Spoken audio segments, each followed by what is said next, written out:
গতকাল থেকে আবারও একটা issue Sheikh Hasina issue talk of the কান্ট্রিতে পরিণত হয়েছে যখন বিভিন্ন গণমাধ্যমে প্রকাশিত হয়েছে। ইন্ডিয়া টুডে সহ ইন্ডিয়ার বড় বড় গণমাধ্যম এটা নিয়ে খবর করেছে এবং সাংবাদিকদের একটা আন্তর্জাতিক সংগঠন, দক্ষিণ এশীয় বিষয়ক সংগঠন, তাদের আয়োজনে শেখ হাসিনা মানে সরাসরি কথা বলবেন, তাকে এই প্রথমবারের মতো জনসম্মুখে আসতে দেখা যাবে এরকম খবর যখন রটে যায়, তখন থেকেই ব্যাপারটা নিয়ে অনেক বেশি উত্তেজনা বিরাজ করছে। কি হচ্ছে? এবং তিনি শেখ হাসিনা যখন বেছে নিয়েছেন ওই দিনটাকে, যে দিন 2 বছর আগে তার সরকারের পতন হয়েছিল এবং তিনি বাংলাদেশ থেকে ভারতে চলে যেতে বাধ্য হয়েছিলেন। আমরা যদিও এখনও সেই রহস্যের কুলকিনারা করতে পারিনি যে শেখ হাসিনা নিজে ভারতে গিয়েছিলেন নাকি তাকে ভারতে পাঠানো হয়েছিল। যদিও সেই সময় জয়শঙ্করের সংসদে দেয়া বক্তব্য, ভারতীয় সংসদে দেয়া বক্তব্য, সেই বক্তব্যে তিনি বলেছিলেন যে শেখ হাসিনা নিজেই ভারতের কাছে আশ্রয় প্রার্থনা করেছিলেন এবং তড়িঘড়ি করে ভারত সেই ব্যাপারে এগ্রি হয়েছিল। যাই হোক, সেই বিতর্ক চলবে ইতিহাসে, কোনো না কোনো দিন হয়তো আমরা প্রকৃত সত্যটা জানতে পারব।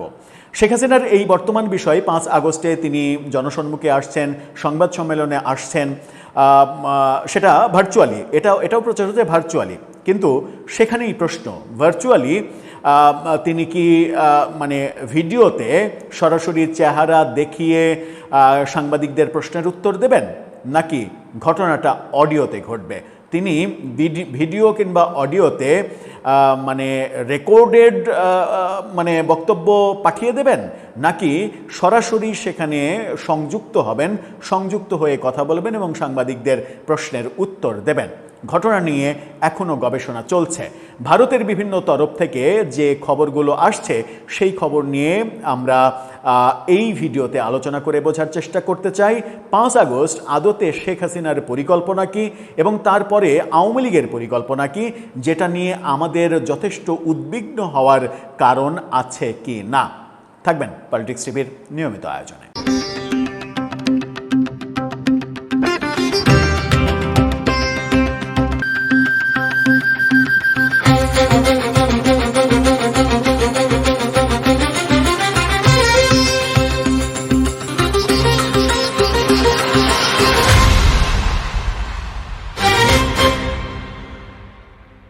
দর্শক, 5 আগস্ট কি হতে চলেছে? 5 আগস্টকে কেন্দ্র করে শেখ হাসিনার এই প্রচার যখন ব্যাপকতা পেয়েছে, তখন আমরা দেখেছি যে বাংলাদেশে স্বরাষ্ট্রমন্ত্রী সালাউদ্দিন আহমেদ জানিয়েছেন যে আওয়ামী লীগের কর্মকাণ্ড নিয়ে, কর্মসূচি নিয়ে এক ধরনের সতর্কতা জারি করা হয়েছে পুলিশের। এবং একদিন আগে আমরা পুলিশের এক ধরনের রেড অ্যালার্ট দেখেছিলাম।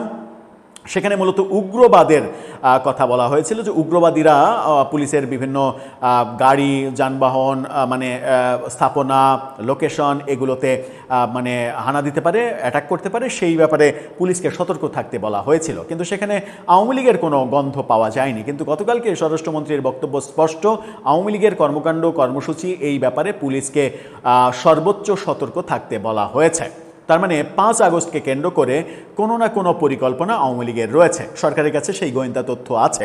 আমরা জানি না কি হবে বাংলাদেশে কি হবে। এই সতর্কতা যখন জারি করা হচ্ছে, তখন ভারতে দিল্লিতে শেখ হাসিনা গত বছরের ডিসেম্বরে ওই একই অর্গানাইজেশনের আমন্ত্রণে অডিও বার্তা পাঠিয়েছিলেন, যেখানে তার রেকর্ডেড অডিও শোনানো হয়েছিল। এবার ওই একই মানে সংগঠনের আয়োজনে তিনি ভার্চুয়ালি মানে অ্যাটেন্ড করবেন। তিনি অডিও বার্তা পাঠাবেন না, তিনি সরাসরি সেখানে যোগ দেবেন, এরকম খবর নিশ্চিত করছে ভারতীয় গণমাধ্যমগুলো। কিন্তু ভারতীয় গণমাধ্যমগুলো এটা নিশ্চিত করেনি যে তিনি ভিডিওতে বড় পর্দায় উপস্থিত হয়ে সাংবাদিকদের প্রশ্নের উত্তর দেবেন, নাকি অডিওতে যুক্ত হয়ে সাংবাদিকদের প্রশ্নের উত্তর দেবেন, নাকি তিনি একটা রেকর্ডেড ভিডিও বার্তা সেখানে পাঠাবেন, ওটা দেখানো হবে। প্রথমবারের মতো শেখ হাসিনাকে 2 বছর পরে তাকে সরাসরি মানে ফিজিক্যালি তাকে দেখা যাবে, ব্যাপারটা এরকম ঘটবে কিনা, নাকি অডিও বার্তা গত বছরের মতো ডিসেম্বরের মতো আবারও অডিও বার্তা পাঠাবেন, এই প্রশ্নটা সামনে এসেছে। এই প্রশ্ন যখন সামনে এসেছে তখন এই প্রশ্নের বিভিন্ন ধরনের খোঁজ খবর, বিভিন্ন উৎস, সোর্স ঘাটাঘাটি করে যতটুকু নিশ্চিত হওয়া গেছে তাতে আমরা যেটা বুঝতে পারছি সেটা হচ্ছে যে রেকর্ডেড ভিডিও না, রেকর্ডেড অডিও না, এই দুটো ক্যান্সেল। তাহলে থাকে সরাসরি অডিওতে যুক্ত হওয়া এবং যুক্ত হয়ে কথা বলা, অথবা সরাসরি ভিডিওতে ক্যামেরাতে যুক্ত হওয়া, যুক্ত হয়ে কথা বলা। এই দুটোর মধ্যে কোনটা হবে? ভিডিওতে তিনি সরাসরি যুক্ত হবেন না বলে বিভিন্ন সূত্র বলছে। অর্থাৎ শেখ হাসিনার চেহারা 2 বছর পরে দেখা যাবে, এই যে খবর ছড়িয়ে পড়েছিল সেই খবরটা সত্য না। তিনি ভিডিওতে যুক্ত হচ্ছেন না, কিংবা তিনি ভিডিও বার্তা রেকর্ড করে সেটাও পাঠাচ্ছেন না। তাহলে বাকি থাকে সরাসরি অডিওতে যুক্ত হওয়া। বিভিন্ন সোর্স সেটাই বলছে যে তিনি সরাসরি অডিওতে যুক্ত হবেন, মানে অডিও কানেকশনে যুক্ত হবেন, অডিও কানেকশনে যুক্ত হয়ে লাইভ তিনি কথা বলবেন। কিন্তু সেই সোর্স আবার এটাও নিশ্চিত করতে পারেনি যে তিনি অডিওতে সরাসরি যুক্ত হয়ে নিজের কথা বলার পাশাপাশি সাংবাদিকদের প্রশ্নের উত্তর দেবেন। সাংবাদিকরা তো বিভিন্ন ধরনের প্রশ্ন করতে পারে, আন্তর্জাতিক পর্যায়ের সাংবাদিকরা এখানে উপস্থিত থাকবেন, তো তাদের প্রশ্নের কি উত্তর দেবেন তিনি? সোর্স 100% নিশ্চিত করতে পারেনি। শোনা যাচ্ছে যে তিনি কোনো প্রশ্ন উত্তর পর্বে যাবেন না, শুধুমাত্র সরাসরি কানেক্টেড হয়ে কথা বলবেন। মানে এটা এক ধরনের রেকর্ডেড অডিও বার্তার মতোই, শুধুমাত্র পার্থক্যটা হচ্ছে যে অডিও করে ক্লিপ পাঠানো, আর এটা হচ্ছে সরাসরি অনুষ্ঠানে যুক্ত হয়ে কথা বলা। সেখানে হয়তো এই অনুষ্ঠানে উপস্থিত অনেকের গুঞ্জন তিনি শুনতে পাবেন। গুঞ্জন শুনতে পাওয়ার প্রেক্ষাপটে হয়তো 2-1টা শব্দ, মানে তাৎক্ষণিক ইম্প্রোভাইজ করার শব্দ, কিংবা কাউকে ইঙ্গিত করে কোনো কিছু বলার ব্যাপারগুলো তৈরি হতে পারে। মোদ্দা কথা হচ্ছে ইন্ডিয়ার বিভিন্ন সাংবাদিক এবং বিভিন্ন গণমাধ্যম যে তথ্যটা সর্বশেষ দিচ্ছে যে শেখ হাসিনা মূলত লাইভ অডিওতে যুক্ত হয়ে তিনি কবে ফিরবেন, কিভাবে ফিরবেন, ফেরার পরিকল্পনা কি, কেন এই কথাটা বলছেন এবং এটা কনফার্ম কিনা তার মুখে তিনি নিশ্চিত করতে চান, মানে বিশ্ব গণমাধ্যমের জন্য একটা উন্মুক্ত বার্তা দিতে চান। তাতে কি ব্যাপারগুলো কি পরিষ্কার হবে? মানে তিনি কি সেই দিনকে একেবারে সোর্সগুলো পরিষ্কার করে দেবেন যে তিনি এইভাবে ফিরবেন, এত তারিখে ফিরবেন, এভাবে ফিরবেন, ওভাবে ফিরবেন, এরকমটা করবেন?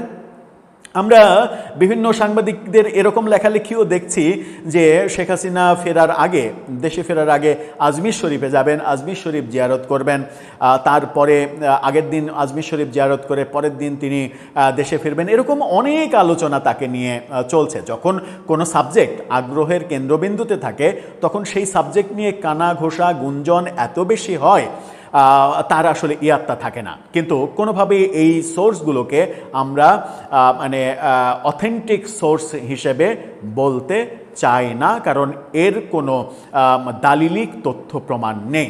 যতটুকু ইনফরমেশন শোনা যাচ্ছে তাতে শেখ হাসিনা সেই অনুষ্ঠানের সরাসরি অডিওতে যুক্ত হয়ে লাইভ কথা বলবেন, তবে সাংবাদিকদের প্রশ্নের উত্তর দেবেন না। তাতে করে কি কোনো সমাধান হবে? তিনি যদি সাংবাদিকদের প্রশ্নের উত্তর দিতেন, সাংবাদিকরা তাৎক্ষণিকভাবে একটা কথার মানে পৃষ্ঠে আর একটা প্রশ্ন যে জাগতে পারে, সেই যে সুযোগ, লাইভ কথাবার্তা, লাইভ প্রশ্নোত্তরের যে সুযোগ, সেই সুযোগটা এবারও যখন সাংবাদিকরা পাচ্ছে না, তখন এই সংবাদ সম্মেলনে কিংবা এই আয়োজনে উপস্থিত হওয়ার কারণটা কি? আমার অন্তত বোধগম্য হয় না ব্যাপারটা। দর্শক, আপনি বুঝতে পারলে জানিয়ে লিখতে পারেন আমাদের কমেন্ট বক্সে।